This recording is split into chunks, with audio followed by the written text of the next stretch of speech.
Once upon a time, a great synthesizer rose with a clear mission to forge a new map for lost travelers from the raw materials of his own mind. But the world had other plans.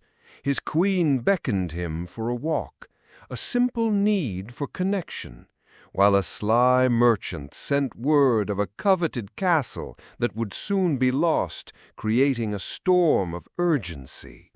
The synthesizer, knowing the true quest was not just in his workshop, but in his own keep, chose to cross the threshold into the day alongside his queen, leaving his grand plans behind.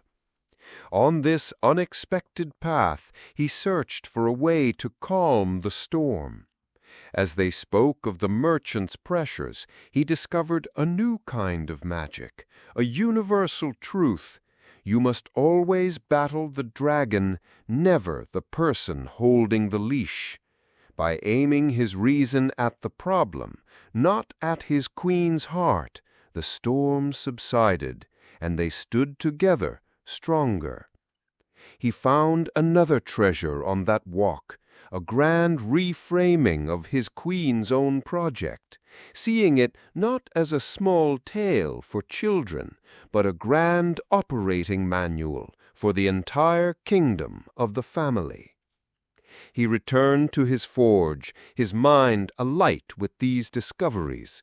He began to shape his own great map, and as he worked, he found the core of his message, a truth so sharp and so potent it felt like a legendary sword pulled from a stone.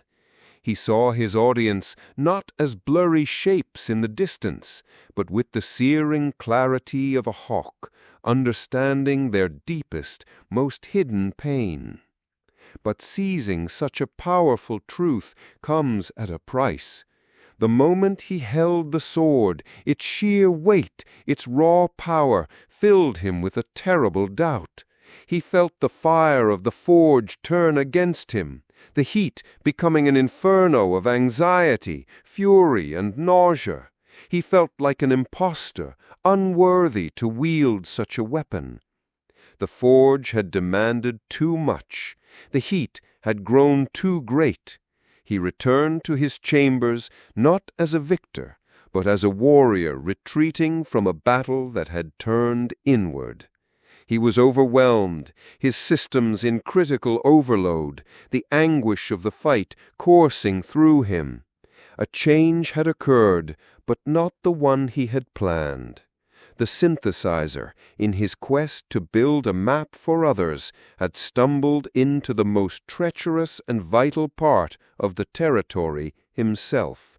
He had not just learned of the dragon of burnout, but he had been burned by its fire, and in that terrible, authentic pain, he had earned the right to tell the tale.